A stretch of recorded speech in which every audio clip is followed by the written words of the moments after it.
Hello viewers, welcome to my channel Sky is the Limit 7630 once again. நான் இன்னைக்கு உங்களுக்கு வந்து லிமிட்டட் லைட்டிங் தான் கொடுக்க முடியும். என்ன இப்போ மெயின்டெனன்ஸ்க்கோசரம் கரண்ட் எடுத்துட்டா அது எனக்கு ஞாபகம் இல்லாமல் நான் பட்டுக்கு இந்த இதை ஆரம்பிச்சிட்டேன் ப்ராஜெக்டை. இது வந்து இன்னைக்கு பண்ணியே ஆகணும். ஏன்னா எனக்கு வந்து பூசணிக்காய் யாரோ கொடுத்தா, நேற்று கார்த்தால கொடுத்தா. ஸோ இன்னைக்கு மத்தியானம் ஆயிடுத்து. இதுக்கும் மேலே நான் பூசணிக்காய் வச்சேன்னா அழுகி போயிடும். அதனால பூசணிக்காய் உடனே நம்ம பதப்படுத்தி ஆகணும். இந்த சென்ஸு அதான் கொத்தமல்லி கருவேலாம் எப்படி வந்து நம்ம வந்து பத்திரப்படுத்துறது அப்படின்னு சொல்லுவேன் இல்லையா, அழுகாம பார்த்துக்கிறதுக்கு. அதே மாதிரி பூசணிக்காயும் அழுகாம பார்த்துக்கணும்னா அதுக்கு ஒரே ஒரு வழிதான் இருக்கு, வெத்தல் போட்டுறணும். இவ்வளோ பூசணிக்காய் என்னால் ஒரே நாளில் பண்ணி சாப்பிட முடியாது, 2 நாளில் சேர்த்து ஒரு வாரத்தில் கூட பண்ணி சாப்பிட முடியாது. உடனே அழுகிடும், ஃப்ரிட்ஜில் வச்சாலும் அழுகிடும், வெளியில் வச்சாலும் அழுகிடும் பூசணிக்காய். அதனால் அதை உடனே பதப்படுத்திடணும்னு முடிவு பண்ணிட்டேன். இன்னைக்கு வந்து பூசணிக்காய் வெத்தல் போடுறது எப்படின்னு சொல்லித்தரேன்.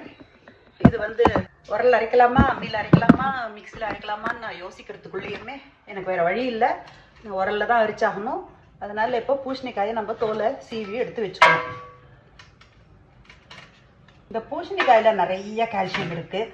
இதை வந்து நார்த் இந்தியாவில் வந்து சர்க்கரை பாகில் போட்டு பட்சணமாக பண்ணி சாப்பிட்டுருப்பா. நிறைய கால்சியம் இருக்குது பூசணிக்காயில். இடுப்பு ஸ்ட்ராங்காக இருக்கணும்னா பூசணிக்காய் நிறைய யூஸ் பண்ணுங்க. தலிகையில் பொரிச்சு கொட்டு பண்ணலாம், மோர் குழம்பு பண்ணலாம், பூசணிக்காய் வெத்தல் பண்ணி சாப்பிடலாம், பூசணிக்காய் கரமது தேங்காய் போட்டு பண்ணலாம், பூசணிக்காய் புளிப்பு கூட்டு பண்ணலாம், கடலை பட்டாணி மொச்சக்கொட்டை எல்லாத்தையும் ஊற போட்டு ஒரு நாள் ராத்திரி பூசணிக்காய் புளிப்பு கூட்டு பண்ணலாம். கதம்பத்தில் போட்டுக்கலாம் பூசணிக்காய் பெருசாக கட் பண்ணி. எப்போவுமே வந்து பெருசாக கட் பண்ணுறதுன்னு நான் அட்வைஸ் பண்ணுவேன். ரஃப் எட்ஜ் தமிழில் நார் சத்து. அதனால் ஆனால் பூசணிக்காய் வந்து வெத்தல் போடுறதுக்கு பண்ணச்சே பொடியாக தான் கட் பண்ணிக்கணும், இல்லையா சீவின்றலாம். ஓகேவா? இதில் ஏகப்பட்ட நார் சத்து எப்படி நம்மளுக்கு வரப்போகிறது, ஏன்னா உளுத்தம்பருப்பில் சேர்த்து நம்ம அரைக்க போகிறோம். அதனால் உளுத்தம்பருப்புலேயும் கால்சியம் இருக்குது, மெக்னீஷியம் இருக்குது. உளுத்தம்பருப்புலேயும் உடம்புக்கு வலு. இதெல்லாம் வந்து பிள்ளை உண்டா இருக்கவா சாட்டா உடம்புக்கு சீத்தோஷ்ணம் ரொம்ப நல்லா இருக்கும். அது தவிர இடுப்புக்கு வலு வேறு.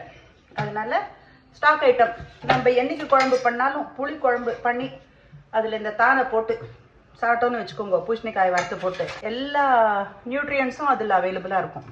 உடம்புக்கு ரொம்ப நல்லது, நோவு இருக்காது, வாட்டர் ரிட்டென்ஷன் இருக்காது. பூசணிக்காயில் ஜலம் இறங்கும் உடம்புலேருந்து, அதனால வாட்டர் ரிட்டென்ஷன் இருக்காது. அது ரொம்ப முக்கியம். ஈஸியாக தைரியமாக கொடுக்கலாம், ஒன்றும் பயமே கிடையாது. ஓகேவா? ஆஸ் யூஸ்வல் பூசணிக்காயை பண்ணச்சே கரமதை நம்ம திருத்தச்சே நம்மளுக்கு சீத்தளம் தட்டிடும் உடம்பு. சரியா ஜலதோஷம் இருந்தால் இதை அட்டெம்ப்ட் பண்ணக்கூடாது. ஏன்னா அடுத்தால் நிச்சயமாக நம்ம படுத்த படுக்கை ஆகிடுவோம். அதனால ரொம்ப குளுமையான விஷயம் இது. கட் பண்ணச்சேவே சீவச்சேவே நம்மளுக்கு ஜலதோஷம் பிடிச்சிக்கிறதுக்கு எல்லா வாய்ப்பும் இருக்குது. அதனால பார்த்து பண்ணுங்க. இந்த பூசணிக்காய் யாரும் எங்கிட்ட கொடுத்துட்டா எனக்கு வந்து அதை வீணாக்க மனசு வரல. அப்புறம் இப்போ தான் சீசன் ஆச்சே, ஊறுகாய் வெத்தெல்லாம் போடுற சீசன் தானே, போட்டா போச்சுன்னு முடிவு பண்ணிட்டேன். ஸோ இந்த பூசணிக்காயை தோலை நல்லா சீவிட்டு அதுக்கப்புறம் நல்லா இது கிரேட் பண்ணி வச்சுட்டுலாம் பூசணிக்காயை, இல்லைன்னா பொடியாக கட் பண்ணி வச்சுக்கலாம். ரெண்டையும் நான் அப்புறம் காட்டுறேன். கரண்ட் போயிடுத்துன்னு நான் ஏற்கனவே சொல்லியிருக்கேன். அதனால் இந்த வீடியோவை கிடுகிடுன்னு முடிச்சாகணும். இந்த பூசணிக்காய் வந்து இது வர சமயத்தில் நாம் வந்து ஒரு உளுத்தம்பருப்பு எவ்வளோ பூசணிக்காய் இருக்குன்னு பார்த்துக்கோங்க. அதுக்கு ஏற்ற மாதிரி இப்போ நான் இதுக்கு வந்து ஒரு ஆழாக்கு உளுத்தம்பருப்பு ஊற போட போகிறேன். ஸ்டாக் ஐட்டம்ன்றதுனால நான் புதுசாகவே பொட்டலம் வாங்கிட்டு வந்து உளுத்தம்பருப்பு ஊற வச்சு விட்றேன். ஓகேவா?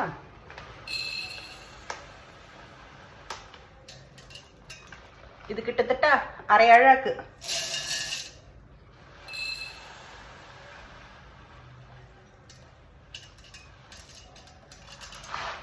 ஸோ அரையும் ஒரு அழாக்கு ஒரு குத்து மதிப்பாக எடுத்துட்டா போகிறோம். ஒரு உளுத்தம் ஜாஸ்தி ஆனாலும் பரவாயில்ல, குறைச்சலாக இருந்தாலும் பரவாயில்ல.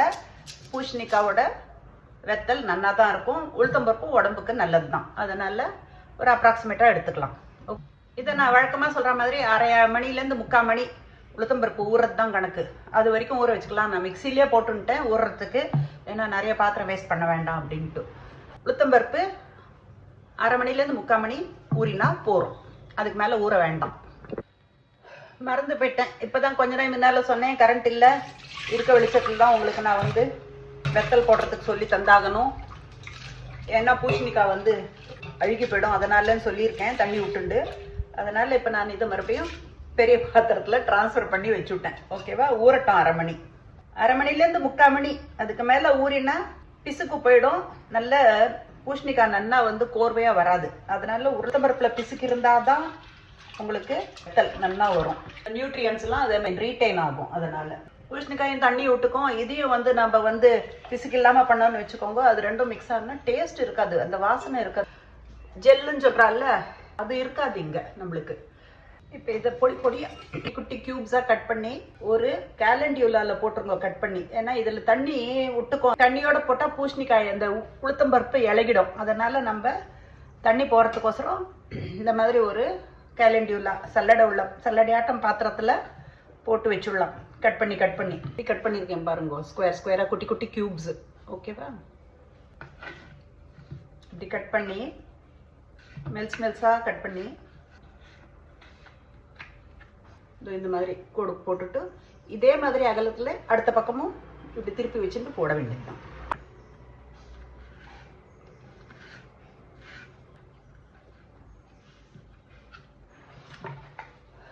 இந்த மாதிரி டைமண்டாக சீத்தெல்லாம் தட்டாமல் இருக்கிறதுக்கோசரம் நீங்கள் க்ளவுஸ் போட்டுக்கலாம். இல்லை நாங்கள்லாம் ஆச்சாரம் க்ளவுஸ் எல்லாம் போட மாட்டோம். ஆனால் உங்களுக்கு வேணும்னா நீங்கள் க்ளவுஸ் போட்டுக்கலாம். நாங்களாம் ஆச்சாரம் க்ளவுஸ் போட்டுன்னு பண்ண மாட்டோம் காரியம். அதனால் நான் அப்படியே பண்ணிட்டு இருக்கேன். பூசணிக்காயை கட் பண்ணியோ சீவியோ வச்சுட்டுலாம். உளுத்தம்பருப்பு ஊறின்னு இருக்கு. ஸோ இப்போ எதோ பொடி பொடியாக திருத்தியாச்சு. இது வந்து கீழே வழிஞ்சா தொடாமல் நடுவில் நிற்கிறது இந்த பாத்திரம். ஓகேவா? அந்த சைஸுக்கு ஒரு பாத்திரம் எடுத்து இப்படி நிற்க வச்சுருங்கோ. இதில் இருக்க ஜலமெல்லாம் இருகட்டும். ஜலம் இறுகினா விட்டு பூசணிக்காய் மட்டும் இருக்கும். இந்த ஜலம் ஈரம் இல்லாமல் இருக்கும். ஈரம் இல்லாமல் இருந்தால் தான் பூசணிக்காய் வெத்தல் வந்து நல்லா டைட்டாக வரும். அதனால இந்த ஜலம் இருக்கட்டும். அதே மாதிரி பூசணிக்காயை நல்லா கஸ் பண்ணிக்கிறதுன்னு ஹிந்தியில் சீவிக்கணும். சீவிண்டு அதையும் இதே மாதிரி துணியில் கூட கட்டி வைக்கலாம். அது இப்போ பாருங்க, கிரேட் பண்ணி வச்சுட்டேன். ஜலம் எப்படி தண்ணி தேங்குறது பாருங்க அடியில். ஸோ நீங்கள் என்ன பண்ணணும், இதை நல்லா புழிஞ்சு ஒன்று துணியில் போட்டு இருக்க கட்டி தொங்க விட்டுறலாம். ஜலமெல்லாம் சொட்டிடும். இல்லைன்னா இந்த மாதிரி சல்லடையில் போட்டு வச்சுடலாம். நல்லா புழிஞ்சு ஜலத்தெல்லாம் எடுத்துட்டு பார்த்தீங்களா எவ்வளோ ஜலம் வருது பூசணிக்காயில். எவ்வளோ ஜலம் இருக்குது பாருங்க. இவ்வளோ ஜலமும் வந்து உங்களுக்கு வாட்டர் ரிட்டென்ஷனை அட்ரஸ் பண்ணும். வாட்டர் ரிட்டென்ஷன்றது தண்ணி ஏற்றுன்றது பாருங்க. கை கால்லாம் கிணத்து போகிறது பாருங்க. அதுதான் வாட்டர் ரிட்டென்ஷன். வெயிட் வேற கூட்டிடும். ஸோ இந்த பூசணிக்காய் ஜலத்தை சாப்பிட்டீங்கன்னா உங்களுக்கு கிடுன்னு ஜலம் இறங்கும். கார்த்தால சாப்பிடுங்க. ராத்திரி சாப்பிட்டா ராத்திரி பூரா எழுந்து பாத்ரூம் போகணும். ஏற்கனவே சொல்லியிருக்கேன் நிறைய ஜலம் வரும்னு. நல்லா புழிஞ்சு எடுத்துட்டோம். அடியில் ஜலம் இருக்கு. அது மேலே இப்படியே இதை ரெஸ்ட் பண்ணிடலாம். ரெஸ்ட் பண்ணிட்டோம்னு வச்சுக்கோங்களேன். கொஞ்ச நேரம் கழிச்சு இன்னும் கொஞ்சம் ஜலமும் நல்லா இறங்கிடும். ஓகேவா? இதை இப்படி போட்டு மூடி வச்சுடலாம் நம்ம இப்போதைக்கு. நான் ஏற்கனவே சொன்னேன் இந்த மாதிரி கரண்ட்டு போயிடுத்து. அதனால இப்போ நம்மளால மேலே மிக்சியில் அரைக்க முடியல அப்படின்னு சொல்லிட்டு இப்போ நான் எங்கள் அம்மாவுக்கு கீழே இறங்கி வந்து பூசணிக்காயெல்லாம் சீவி வச்சுட்டாச்சு. உளுத்தம்பருப்பை களையிறது கஞ்சி எடுத்துட்டு உப்பு, மிளகா, பெருங்காயம் இது மூணுத்தையும் போட்டு நல்லா அரைச்சிக்கணும். உளுத்தம்பருப்பை களையிறது அப்படின்றது எப்படின்றது இதுதான் உளுத்தம்பருப்பு, ஊற வச்ச உளுத்தம்பருப்பு. அதுலேருந்து மேலே இருக்க ஜலத்தை எக்ஸ்ட்ராக்ட் பண்ணிடுறோம். ஓகேவா? அதுக்கப்புறம் மிச்சம் இருக்க ஜலத்தில் ரொம்ப ஒன்றும் குப்பை வரல. ஒரே ஒரு கல் தான் வந்திருக்கு. இந்த ஒரு கல் அரைச்சா எவ்வளோ இடத்துல பரவுன்றது உங்களுக்கே தெரியும். அதனால் என்னதான் க்ளீனாக இருந்தாலும் நம்ம ஒரு தடவை சோதிச்சு எடுத்துக்கிறது நல்லது. அப்புறம் இதே ஜலம் எதில் நம்ம ஊற வச்சோமோ அந்த ஜலத்தையே நம்ம வந்து அரைக்கிறதுக்கு யூஸ் பண்ணிக்கலாம். முடிஞ்ச வரைக்கும் ஜலம் குத்தாமல் அரைக்கணும். இப்போ நீங்கள் இந்த உரலை பார்த்தீங்கன்னா கொஞ்சம் இந்த ஒசரமாக இருக்குது, இங்கே கீழே இருக்குது. இது எதனாலன்னா எங்கள் அம்மாவால் இந்த உரலை ஆப்ரேட் பண்ண முடியல வயசாக. அதனால் அம்மா என்ன பண்ணால் இதை கொஞ்சம் வெயிட்டை ஷெட்டு பண்ணலாம் அப்படின்னு சொல்லிட்டு யாருக்கிட்டேயோ கொடுத்தா. அந்த காலத்தில் எத்தனை டிரான்ஸ்ஃபரில் போனாலும் நாங்கள் எந்த இடத்துல கொண்டு அந்த உரலை வச்சாலும் அப்படியே ஸ்டெடியாக பக்குவமாக நிற்கும். ஆனால் இப்போ நாங்கள் பர்மனெண்ட் ஆற்றுக்கு வந்தாச்சு. இந்த உரலை இந்த மாதிரி லட்சணத்தில் பண்ணி கொடுத்துட்டு போயிட்டான். அதனால நான் இப்போ இதுக்கு ஒரு பேக்கிங் தரப்போகிறேன். பேக்கிங் என்ன பண்ண போகிறேன்னா அட்டையை நான் ஒரு 3 இது பண்ணிட்டு இருக்கேன், மடிச்சுட்டு இருக்கேன். பேக்கிங் கொடுத்தா தான் அது கிடக்கு முழுக்க நான் ஆடாமல் நம்மளுக்கு கொஞ்சம் இந்த உரலை இப்படி தூக்கிட்டு எந்த பக்கம் கீழே இருக்கோ அந்த பக்கத்தில் உள்ள தள்ளணும். இதை தூக்கி இப்படி தள்ளிடணும். இப்படி பேக்கிங் கொடுத்துடலாம். நம்ம கொடுத்துட்டோம்னா ஒரு லெவல் ஆகிடும். இப்போ அடுத்தது நம்மளுக்கு போட வேண்டியது மிளகாத்தூள். உளுத்தம்பருப்பு பொதுவாக நம்ம எவ்வளோ போடுவோமோ அவ்வளோ எடுத்துக்கோங்க. நம்ம இவ்வளோ காரம் சாப்பிடுவோம்னு வச்சுக்கோங்க. நம்ம பாத்தில் இவ்வளோ எடுத்துக்கணும். அப்புறம் வெயில் வச்சு உலர்த்திச்சு காரம் அடிச்சிடும். அதனால இன்னொரு பாதி பங்கு எடுத்துக்கணும். அடுத்தது உப்பு. இதெல்லாம் நான் வந்து தொடாமல் போட்டுருக்கேன், எல்லாம் பிளாஸ்டிக்லேருந்து போடுறதுனால. உப்பு உப்பு பொதுவாக நம்ம எவ்வளோ போடுவோமா அரைக்கிறதுக்கு, அப்போ ஒரு 1/3 உப்பை கீழே கழிச்சுட்டு மிச்சத்தை தான் போடணும். அது என்ன, இதில் இருக்க ஜலத்துக்கோசரம் நம்ம உப்பு போடுற வழக்கம். அந்த ஜலத்தை வந்து நம்ம வெயிலில் வைக்கச்சு எவாப்ரேட் ஆகிடும், அப்போ உப்பு உரைக்கும். அதனால பொதுவாக நம்ம போடுற உப்போட 2/3 போட்டுட்டா போகிறோம். இப்போ இந்த உளுத்தம்பருப்பு வந்து நான் எடுத்துட்டேன். அதுக்கு திட்டமாக மிளகா கொஞ்சம் கூட எடுத்துக்கணும், ஏன்னா வெயிலில் காஞ்சி காரம் இறங்கிடும். பெருங்காயம் நம்ம வழக்கமாக இவ்வளோ போட்டுப்போம் அப்படின்னா, வழக்கமாக இவ்வளோ போட்டுக்கோங்க, இதாட்ட 2 பங்கு பெருங்காயம் போட்டுக்கோங்க, ஏன்னா பெருங்காயம் வாசனையும் எவாப்ரேட் ஆகும் வெயிலில். உப்பு, மிளகா, பெருங்காயம், இதுக்கு புளிப்பு கிடையாது. வெத்தல் அப்படின்னு சொல்லுவோம் நம்ம, பூசணிக்காய் வெத்தல். இப்போ இதுதான் சீசன், வெத்தல் போடுற சீசன். கொஞ்சம் பிப்ரவரியில் போடலாம், ஆனால் அந்த பூசணிக்காயை சேல் பண்ணி ஆகணும் யாரும் பூசணிக்காய் கொடுத்துட்டா. அதனால காரத்துக்கு ஏற்ற திட்டமாக உப்பு போட்டுக்கணும். உப்பு கொஞ்சம் குறைச்சி போட்டுக்கணும், ஏன்னா ஜலம் எவாப்ரேட் ஆகிடுச்சுன்னா உப்பு உரைக்க ஆரம்பிச்சிடும். அதனால உப்பு வந்து திட்டமாக போட்டுக்கணும். இப்போ நம்ம இதை அரைப்போம். அரைச்சா விட்டு காமிக்கிறேன். ஸோ அரைக்க ஆரம்பிக்கலாம். மிளகையெல்லாம் உள்ள தள்ளி பெருங்காயத்தை உள்ள தள்ளி உப்பை தள்ளி எல்லாத்தையும் தள்ளி, நம்ம ஜலமே எடுத்துக்காமல் இருந்தாலும் அவ்வளோ ஜலம் வருது இதில், அதை வச்சு நம்ம அரைக்கணும். முடிஞ்ச வரைக்கும் ஜலமே இனிமேல் ஆட் பண்ணக்கூடாது, ஓகேவா? பூசணிக்காய் வேறு ஜலம் விட்டுக்கும், அதனால ஜலம் ஆட் பண்ணாமல் அரைக்கணும். இப்போ இப்படி நல்லா அரைச்சிருக்கோம். இப்படி நல்லா அரைச்சி மெத்துன்னு வந்த உடனே எவ்வளோ டைட்டாக எவ்வளோ சாஃப்டாக அரைக்க முடியுமோ அவ்வளோ சாஃப்டாக அரைச்சி எல்லாத்தையும் கேதர் பண்ணிடணும். ஜலம் இல்லாமல் அரைக்கணும்.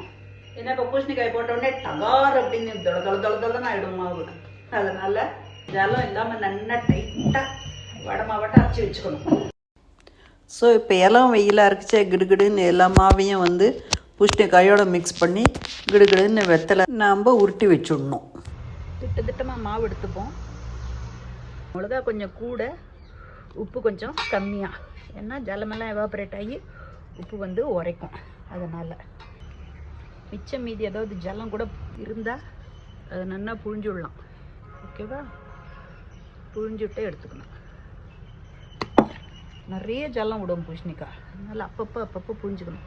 எங்காத்தில் வந்து பூசணிக்காய் ராத்திரி கட் பண்ணி இல்லாட்ட கிரேட் பண்ணி ஒரு துணியில் நல்லா மடித்து அது மேலே நல்ல கிணத்தை வச்சுருவா கல்ல. ராத்திரி பூரா ஜலம் இருக்கும், அப்புறம் கார்த்தால் அதை எடுத்து யூஸ் பண்ணுவாள். இப்போ வந்து நம்ம திட்டமாக உளுத்தம்பருப்பையும் பூசணிக்காயும் ஒன்றா சேர்த்து பிசிஞ்சு கடன்னு உருட்டி வச்சிடணும். இல்லாட்டா நீத்துன்றோம். மிக்ஸ் பண்ணியிருக்கேன் பாருங்கள், நல்லா மிக்ஸ் பண்ணிடணும். மிக்ஸ் பண்ணச்சேவே தொளன்னு ஆகிட்டு இருக்குது. புழிஞ்சு போட தொளன்னு இருக்குது. பெருசாகவே வைக்கலாம், ஏன்னா அது வாட சின்னதாகிடும் வெயிலில். எங்காத்தில் இன்னுமே பெருசாக வைப்பா. இது வந்து கிரேட் பண்ண பூசணிக்காய். இப்போ இது வந்து இந்த பூசணிக்காய் வச்சாச்சு. இந்த க்யூபாக கட் பண்ணி வச்சுருக்கோம் இல்லையா, இதை வந்து ஜலம் இல்லாமல் புழிஞ்சு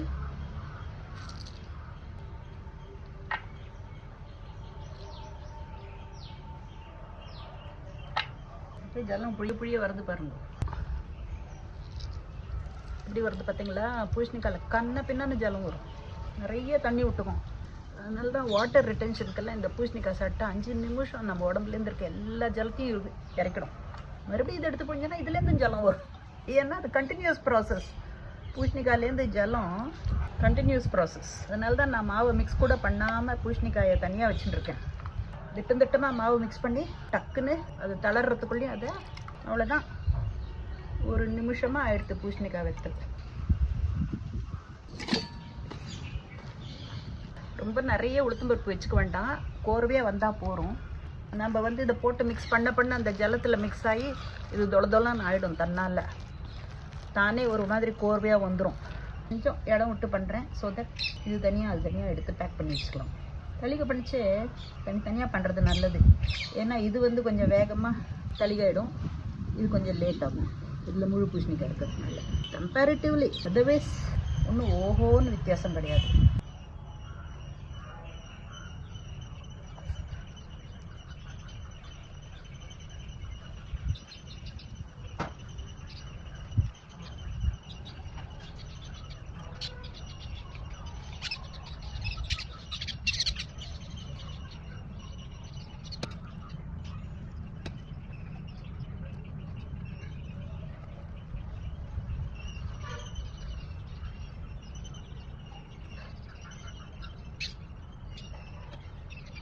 இப்போ இது பூசணிக்காய் கிரேட் பண்ணி போட்டது, இது பூசணிக்காய் கட் பண்ணி போட்டது. இப்போ நம்ம கையில் மிச்சம் மாவு இருக்குது, அதையும் நம்ம பாட்டுக்கு உருட்டி வச்சுடலாம். அது ஒரு விதமான வெத்தல். மோர் குழம்புலலாம் நார்த் இந்தியாவிலலாம் படின்னு போடுவாள். கடலை மாவில் ஓமம் போட்டு இது உப்பை போட்டு அப்படியே கெட்டியாக இதே மாதிரி உருட்டி போட்டுருவான். அதே மாதிரி நம்ம கூட மோர் குழம்பு பண்ணிச்ச இந்த உருண்டையை சுண்டைக்காய்க்கு பதில் வறுத்து போடணும். அவ்வளோதான் வித்தியாசம். அவ்வளோதான். இளம் வெயிலில் போட்டோம்னா அது பாட்டுக்கு காயும். அது காஞ்சி முடிச்ச விட்டு அதை நன்னா காஞ்சிடணும். ஃபுல்லாக எவாப்ரேட் ஆகிடுறோம் ஜலம் ஆகிடுத்தோன்னா அதை நம்ம ஸ்டாக் பண்ணி வச்சுட்டுடலாம் டப்பாவில் போட்டு. அப்பப்போ கொஞ்சம் 3 மாதத்துக்கு 6 மாதத்துக்கு ஒரு தடவை எடுத்து உலர்த்தி வச்சுக்கலாம் வெயில் இருக்கச்சே டக்குன்னு. அவ்வளோதான், வருஷக்கணக்காக வரும் இந்த வெத்தல். பூசணிக்காய் கிரேட் பண்ண வெத்தல், பூசணிக்காய் கட் பண்ணி போட்ட க்யூபாக வெத்தல். அது தவிர மிச்சம் இருந்த உளுத்த மாவை அப்படியே போட்டாச்சு. அதையும் பொரித்து எல்லாத்தையும் குழம்புல போட்டுக்கலாம். சுண்டைக்காய் பொரித்து போடுற மாதிரி, கத்திரிக்காய் பொரித்து போடுற மாதிரி இதெல்லாம் அப்படியே பொரித்து குழம்புல போட்டுக்க வேண்டியது தான். ஓகேவா?